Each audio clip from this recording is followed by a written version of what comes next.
Okay? Kanaafuu jennaan namni wal dhageeffatee waliin haasa'uudha wanti an barbaadu takka. Lammaffaa gaafii biyaansi gaafii sadiin gaafadhe.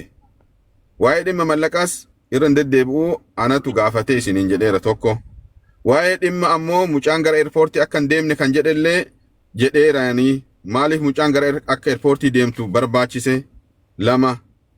Sadaffaa ammoo kan mallaqa hin deebisa jedhee gaafate ana kan maaliiti kan mallaqni kan ku akkana ta'ee jedhee boohamuuf maal inni rakkoon isaa naan gallee dubbiin kun. Deebiin kun na haa deebi'u waan barbaachisaa ta'e na gaafadhaati hin haasoo hin rakkoon qabu. Okay. Galatoomii. Ayyee gaaffiinis gaafateef deebisiif. Tokkoffaa irratti maakkii viizaan biiftuu kun ji'a 4 ol irra ta'ee ture birriinsaa jechuudha. Tokkoffaa ani sa'aatii kanatti biiftuunis atis walirraa faffagaanne ishiin karaa biraa deemuuf waan taateef viizaa kana hin baasiinii. Asaan dogongora. No, asaan asirreeffamu masi. Asaan dogongora. No. Viizaa hin baasiin birrii naa deebisi jennaan bultee viizaa natti hin ergine. Afaan Oromoo ni beekta. Afaan Oromoo malee haasaa. Afaan kan biraa beekti jira. Qabadhu taraa haasoo nasin kabajaa. No, yeroo tokko. Oy, dhiifama Abdulbaasit maali? Kabajaa sitti kun barbaada. Oy, dhiifama. Laala Abdulbaasit dhagaye. Dogongora saasoyte dhuga saasoyte dura dubbii isii fixneeti bika akkanatti sirrii miteettee deebistaaf. Haa dubbattu isin numa dhaggeeffadhu itti fufi. Ilaali makki. Garuu gaaffiinis gaafate irra dhaabbadhu deebise haa? Deebisaa jira. Waan biraa waa'ee gadaa reesturaantakiin waa'ee turuu osoo hin ta'in waan inni sir gaafate irra dhaabbadhu. Ani sa'aatiin ilaali dhaggeeffadhu makki. Abdiin jedheen birrii kan ijoollee fi kan viizaa kana maallaqa qofaa barbaadaa jedheen suuraa ijoollee kana kan kaffalame jedheen rasiitiin itti erge wajjiniin birrii kana deebisii jennaani har'a sagalee qabee fi boor immoo viizaa ijoollee 4 baasee natti ergeen. Ani birrii deebisii jechaan jiraan inni viizaa baase. Okay? Viizaa ni naa ergu viizaa feekii naa ergeen beeku. Viizaa masirrii naa ergaan. Haaluma sirriin hojjetaan hojiisa. Sambooda viizaa erga baaste ani immoo erga mucattiin kun viizaan ba'ee fi hin deemne miti jedheen daddafeetumaan viizaa sana gara biiftuutti dabarse jechuudha. Kan ijoollee kaanis kan warra maqaa isaanii ani maallaqa deebisennaan innuu deemee viizaa baase miti. Ishaa ta'u dheetti erginaan ijoolleen maallaqa keenya barbaanna malee viizaa hin barbaannu deemuu hin barbaannu jedhaniin. Akkasin jedheeni. Maaliif utuun ani maallaqa deebisisiin jechaa jiru maaliif viizaa baastee jennaan baaseeraadhe.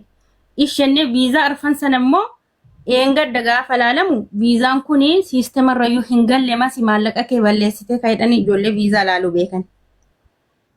Okay? An sa'aatii sanattuu maallaqa tiyya barbaade malee viizaa isaatu hin barbaanne sa'aatii sanatti. Isaan kun na cinqanii sammuu tiyya nama raachuuf kaanaan birrii tiyya naa deebisi ijoolleef hin deebisa jennaan inni aqee har'atti madhee bulee ganama. Inni si gaafate sinfaaninsa. Irra deebii. Okay, muyiiti kaasadhu Abdulbaasit. Lammataa isaanii mucaan hin deebiin jedheeradhe. Ifa si haa godhu gaaffis gaafate bara. Gaaffii sadis gaafate. Ifa godhiif. An kan jedhu masi afaan Oromoo kan koo kun sirriitti kiliirin ta'u wantan haasa'u kun si hin gala gaafiidha daarekti siifi kun. Dabsa wahii qaba wantan haasa'u kun. Sagaleen kee hin dhaga'amu. Muyiiti irra jirta. Dhaggeeffadhu amma jechuudha. Viizaan suni hin baanee dhamaa jira. Kaansiliin godhee jechuudha. Amma wal jala deebisnaa. Ayyee gaaffii sadii gaafatteen sadeen amma akka kiliir ta'uufitti gaafadhuun. Aywa, mee tokko naa gaafadhu mee yoo haasaan dheeratee jennaan dubbiin jalaa badee jedhe. Ayyee, ni danda'ama. Waan dubbiin na jalaa badu hin jiru. Anatu birrii sirraa qaba, anatu haqa sirraa qaba. Haqti kun immoo haqa ijoolleetu akka haqa namaa nyaannes nan beeka. Akkati nama gaarii taates nan beeka. Amma gabaabuma waan gabaabatee miti tokkoffaa maallaqa tiyya. Lammaffaa immoo viizaan ijoollee arfanii feekiidhaa jedhamtu. Masi akkasii miti. Amma maallaqa sin dhorkanne bar inni bar maallaqa anaatu maallaqni akka deebi'u hajee anaa gaafate maallaqa kana anaa dubbatee. Habiibti akkaawuntii gizee 100 olitti ergee jira ba. Ergaa itti ergitee leen hin bullista. Ayyee Abdulbaasit gaafadhu. Ayyee. Amma tokkoffaa kabajaan haasoyinuu sobni akka keessan dhufne maaliif jennaaniin yoo haqa haasoyinaa akka nama wal beekuutti akka nama afaan hojiitii waliin haasa'utti yoo jenne sobni akka keessan makamne xinnoo qirna jedhaan dhibba jedhamee miti yeroo sadi naa ergamee yeroo lama birriin yeroo tokko 120 galcheera yeroo tokko 50 galcheera okay yeroo sadaffaa kanatti ergame kan anatu gaafatee guyyaa tokko na bira bule jennaan galgala saniiti kan dubbiin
मुबारक हो। अपने शैन से मुफ्त अशिया का काउपिन जीता है। अपनी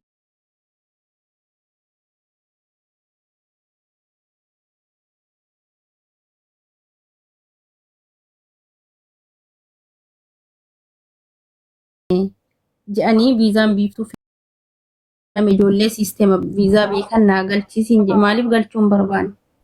Hirkoo fi oolmaanii. Niti bar dura dhimmi keessan fixneeti sanbooda immoo siifin ol galcha. Asirratti viizaan kun siisteema irrayyuu hin seenne si galee anillee ergasii ilaalchifadheen jira. Viizaan kun siisteema irra hin seenne. Dhugaa kiyya barbaaddu taanaan warroota eengadda viizaan feekiidha. Siisteema irrayyuu hin galchine jedhame sana isaaniin ol naa baasiisiin jechaa jira. Oolmaan abaaboo ol darbee lakkoofsa barreessi hirkoo azala yoo jiraatti. Ela kun ijoolleen illee kana barbaadan. Deebiin kan koyoom deebi'e makii? Si ergeen jira bar sagalee. Mee ati utaalin yaadoo mee qas jedhime. Dhugaa fi haqati yenna utaalchisaa hiramaa. Maaliif sobaan ololaan ilmoo namaa. Indagaanii gaaf mee Oi tartiibaan haasa'aa jirra moo akkami tartiibaan ala haasa'aa jirra? tartiibaan haasawaa jirree. Kanaafuu jennaaniin wanti an gaafadhee jedhe sun deebiin isaa eessa jira tokko ani wanti asirratti an haasa'uu barbaadu tokkotu jira. Tikkeetti biiftuullee sitti ergee moo sitti hin ergine? Mee gadi callisi nurraa yabboo? Gadi callisi dhugaa namaaf haqxi namaa callifamu. Haasa'uu dhiifnu kaashii. Qoy mee hayyee dubbaddu Sagalee nama sitti erge baasi uummataaf tokko. Haasa'uu dhiisu sagalee wayitu hin jirutti haasa'uu dhiisu moo hin haasa'a? qoy masii muyitu qabadhu hayyee dubbaddu. Kan jechaa jiru namni tokko yoo badii qabaatee jedhe ibalu badii qabda jedhanii dubbii sallaalan moo akkami? Akka seera keenyaatti. Kanuma miti? Yoo badii qabaatee jedhe anatti muramee ibalu badii akkana kana qabda waan akkana kana maan godhin jedhu abbaan ofirraa haasa. Gaafa ana ofirraa haasa'ee jedhu dubbii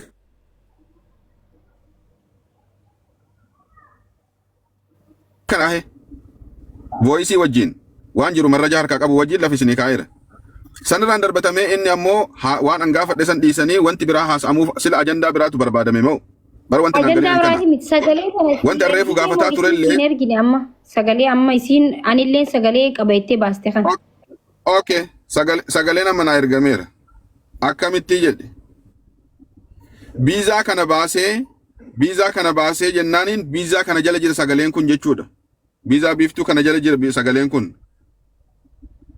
erga biizaan ba'e yeroo tokko biizaan kuni kaansil haa godhamu jettee daftee arjenti achumatti natti deebifte achii kaatee ammoo sagalee biizaa kana deebiftee sagalee kana natti ergite bakka namni tokko wanti tokko kaansil haa ta'u olmaan agalchita yoo haqa koof dhugaa koo barbaadde olmaaniif hirkoo dubbatu jira bar viizaan hin baane inni bari dubbatu jira dubbii isaa dura ficcisiisnetti foozoo kaansil godhee kan jedhu maali utuu viizaan tokko hin bahin kaansilii ta'uu hin danda'u. Ni gaafannaa barsanillee ni gaafannaa miree. Okkee ijoollee waa'ee seera biyya kanaa beekan naagalchi keessa warra naagalchisiin jecha hirkoo fi olmaaniin naagalchi. Inde? Oy kan jedhu. Isaan maal godhan galanii? Isaan maal dabar viizaan isheetu siisteemarra hin jiru. Isaan bar warra akkuma anaatti akka namni koomantii abbaa warra koomantii. Kan makki maaliif akka isheen galchuu didde jarasan. Yaa faxaa. Oy makki gaafii tokko si qaba. Koottaa galaa nam tokko eenyu maqaan? Oy makki. Gaafii tokko hin qaban. Ati gaafa masiidhaa walitti nu fiddee nu haasofsiiftu maa inni keewwan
rakkoon hin jiru bar yoo amma haa galan jettee amma kaansil godhi ani maallaqa tiyyayyuu naa deebisechaa jira eenyu maqaan oolmaa qoy siifin galchaa rakkoon hin jiru ayyee oolmaa ilili takka darbi ayi biiftuu ilili takka darbi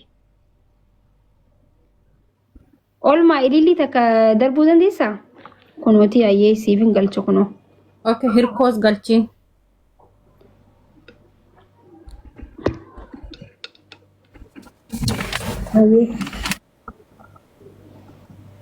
Hirkoo lakkoofsa tokko wayii ililli darbi.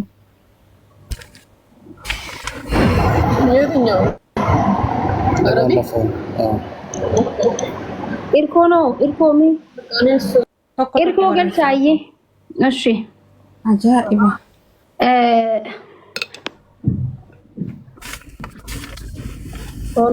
Kunoo galan namni biraan hin jiraa masii? Laa hin jiraa namni biraan hin jiru. Warrumti kun hin ga'u. Eengaddaa akka isin koomentiis barraa turetti viizaa kana birrii biiftuun narra jira miti haqa kiyyaa mucaan kun uftee hojjetattu dheetti kennee miti garuu isin viizaa kana hin baasne siisteemarra iyyuu hin gallee jedhanii mormii kaasan dabalatammoo inni viizaa baaseeraa kaansil godheeraa jechaa jiran viizaan bahee tokko erga kaansil ta'ee waraqaa qaba waraqaan kaansiliinaan ergamte warri immoo sirna viizaa beekan immoo siisteemarra hin jiru jedhu kanaafuu ansobuun illee hin barbaachisu haqa kooti birrii kooti dhugaa yoo oksines hin tura malee hin ba'a haa dubbatan hirkoof oolmaan viizaan kun appilaayi ta'uu kaansilii ta'uu miti siisteemarayyuu hin galle masii Kanaaf viizaan kun viizaa feekiidha. Miti haa dubbatan isaan. dura bar akkamiin beektaa adeemsi Abdul Basit gaafii gaafanneeti Abdul Basit immoo baaseetiin kaansil godhee jira je'ee yoo baaseetiin jira je'ee amane ijoolleen tun ni dubbatti yoo hin baasne jee innummaa ka dubbatu ta'e maaliifii jennee gaafanna akkasii bar. Ishi hin baasne taanaan viizaa ergamaree maakii. Inni bar nis hin kaanne bar dura isarraa hubanneetiti sanboota ragaa qabnu ijoollee dhiyeessina bar akkasii bar. Masii inni bar amma gaaffii hin xumurre bar isa waliinuu ammaati maakii naan galchine itti natti aarta jeen sii galchee malee bar ganaa gaaffii gaafataa jira bar lubbu. Gaaffii gaafanne makki irra ooluun hin barbaachisu. Viizaa baasee natti erge jennaan itti erge. Gaafanne dura isarraa hubannee hambaan dhimmarraa hubanneeti bar abbaa ijoollee baasee natti erge miti makki viizaan kan hannam arfurii baaseera kaanimoo maallaqa. Ni gaafanna. Maaki nagaadha jirtu. Nagaa jirra.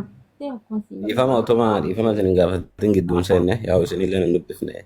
Ila amma adeemsa tokko isin ani gabaabamatti adeemsa tokko si kennuu barbaada maakiif tokkoffaa himataa fi himatamaatu wajjira waan ta'eef himataa ammas yoo ta'e himatamaa Abdul Basit miti gabaabamatti masii gaafii gaafattee maal inni himannaan keeyyatteetu gaafii ishiin himatte sana himannaa sana gara Abdul Basit deebiste gaafiin kun jira moo hin jiru waan jedhurraa otoo deemteera gaariidha. Amma akka adeemsa keessan deemaa jiru kanatti dubbii tursiisu fakkaata malee dubbii xumuramu fakkaatu. Dubbiin akkan xumuramne bar masiidha bar ijoollee galcheechaa jirti malee dubbii karaa xumurii iddoo jirraa gaaffii gaafatamanii deebisaa jirani bar. Amma kanaafuu bar amma ka gaafii gaafachaa jiru Abdul Basit osoo hin taane himataan gaafata himataa irraa gaafii fuudhiiti himatamaa gaafadhu. Ayyee muyit godhadhu. Okay masii amma gaaffii dheedha amma laa gaggabaabsiti waan isa gaafachuu barbaaddu gaggabaabsiti himi anaan siif gaafata. Ilaali makki asirratti anatti situ naa gaafata miti viizaa baasee natti erge. Viizaan baasee natti erge miti kaansilii godhinaan jennaan hankana salee jedhe. Ishi erga kaansil gootee viizaa kaansilii naa ergiin jedheen naan ergine. Asirratti ani haqati birrii 1700 qallaalii miti kan biiftuu qobaa kan nama kaanis qobaa. Viizaan ijoolleen viizaa beekanis anis ofii koo gaafan ilaalu viizaan biiftuuf ijoollee shanan kaanillee siisteemarran galle. Akkamitti immoo qola viizaa kana immoo natti ergi. Kanan siin jechaa jira. Kana naa gaafadha. Ogguu duraa jechuu qoy dura. Kaansil hareefuun tan ammaati kaansil gooteessanii anuu gaaffii sun gaaffii natteeti. Hareefu ati eeksi gootee ergiteef sun maalinni? Kan ijoollee sadanii kan dhufuu hin barbaadani maallaqa isaanii deebiseedhaan keessaa nama tokko kan biiftuu qofa nama ishii kana qofa dhufuu barbaadaa jedhee Keessaa. ishee qofa kaa'eef sii galee. Kaa biiftuu keessaa baasii jetteen. Ka biiftuu keessaa baasiiti. Kaan immoo dhufuu hin barbaadani ijoolleen kaan lamaan dhufanii as jiru. Biiftuun immoo hin dhufti waan ta'eef kan ishee sirreessinaa ergii jedhee sagalee kaa'ee fi waa cufa kunoota as keessa jiraachuudha si dhageessisa yoo barbaadde immoo iskiriinii viidiyoo waraabee siin erga waasaappi. Maal sii deebisee inni gizee akkas jettu nati? Na jalaa deebisuu dide. Hin bilbillaa silkii jijjiirra hin bilbilla deebisuu dide. Achumarraan aqeen Naasir Aanoleet dhimma biiftuun beektaa miti kana mucaa hiriyaa keen beektaa miti abdiinii. Viizaa ishii karaa isaan bitee naa deebisaan jiru jennaan yeroo suma sana Naasiriin viizaa sana PDF itti jijjiiree naa ergi. Laal achi keessatti amma suuraa inni nu garsiise keessatti maaltu jira? Biiftuu irratti illee eeksitu jira kaan nuti arkine irratti jechuudha. Biiftuu kanin eeksii godheef maakki yeroo sanatti isheen bakka biraa deemuuf jirti miti. Eessa deemuu jirti? Eenyutu nan fudhadha waadaa seenee guyyaa tokko ol seentanii. Uummata gadaa reesturaant? Yes. Kanaafin eeksii godheedheen.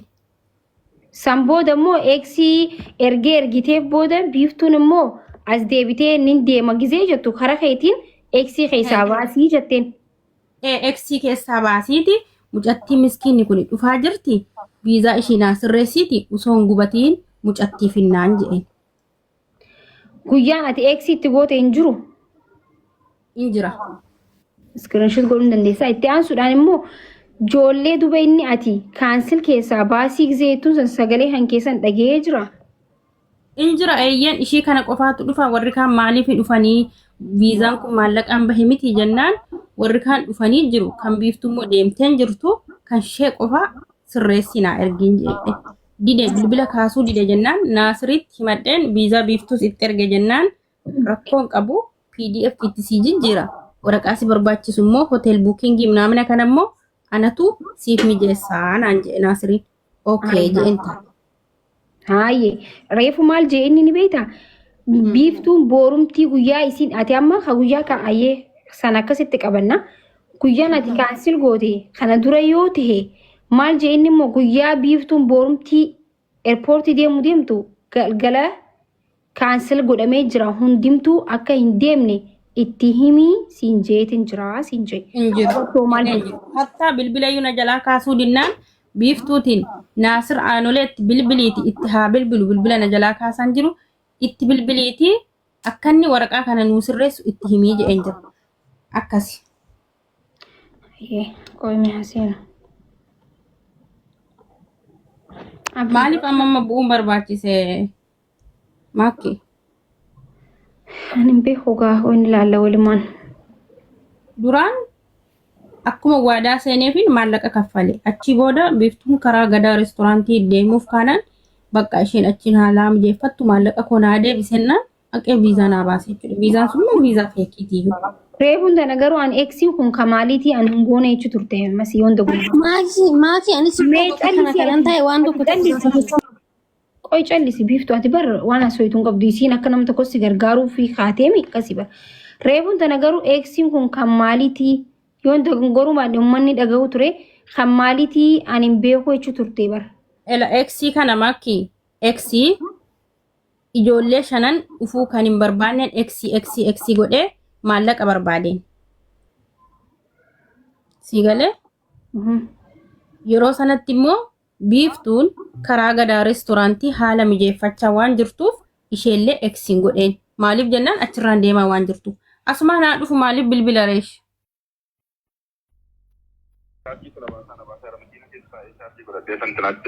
Chaarjii si rakkisaa jiraa?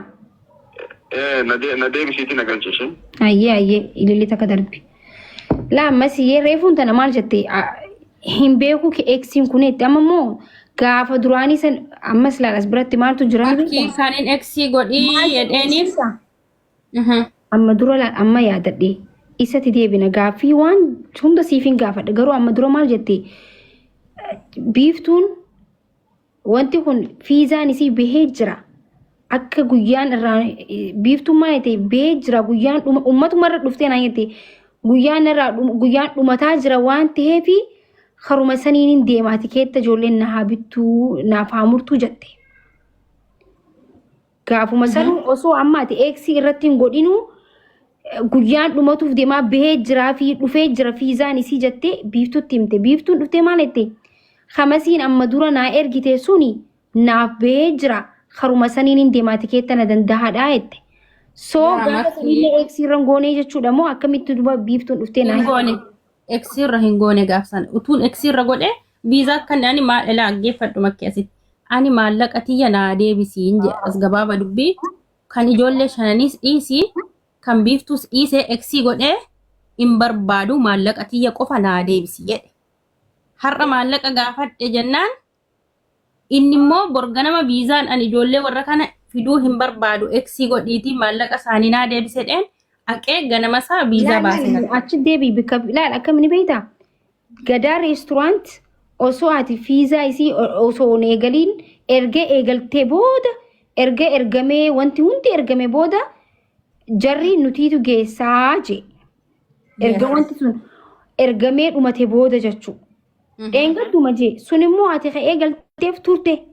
Ture kaa birrii kiyya naa deebisiitti akka carraa tahee fiizaan isii sun dhumatee dhufeef deebinaan erga kun dhufe carruma kanatti haa fayyadamtu jettee. Biiftuu dubbiste. Biiftuun dhuftee na dubbiste. Soo gaafa sanii erga gadaa reesturaantii faanuu ja'anii jiranii maal godhuu eeksii irra gootaree. Erga turee gadaa reesturaantii erga ja'anii erga san boodaa'uu bahee fi akka deemtu isittuu himtee carraa kanatti haa fayyadamtu jettee miti erga jetteefu eegsiin gadaa reesturaantuu tun haa deemtu jettanii mii jette. Sun bar san booda bar erga fiizaan isii oneegalamii boodaa miti. Maakii viizaaf kan hin kaffale jechuu dhaggeeffadhu dura gadaa reesturaantiiti.